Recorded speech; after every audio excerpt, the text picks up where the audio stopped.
we are the Zucker Labs. In one of my laboratories we study hypergolic propellants. Those are propellants that ignite shortly after contact when you inject them in a combustion chamber. So we're here to talk about AAE 535, Propulsion Design Build Test. The project this year, in 4 months, design, build, test a fully optically clear rocket engine. And by that I mean being able to see visible light go through every single part of the rocket engine, entering the injector, going through a manifold, through the combustion chamber, through the nozzle. And so they tried everything. You name it, they tried it. Some of it worked, some of it didn't.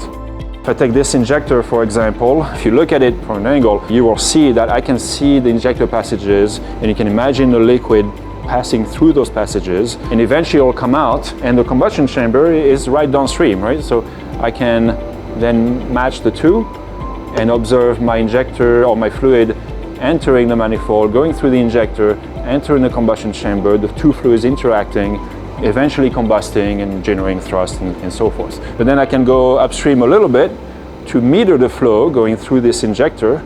Visualizing the flow going through such a tiny passage and cavitating, making little gas bubbles, was also very important. And so the students designed this, built it, modeled it, and tested it. So the benefit for a class is to show the students this is how it happens. Right? We talked to you in the classroom about fundamentals of how to design a rocket injector. Let's look at it, like literally as it's flowing, right? As the liquid is flowing through it.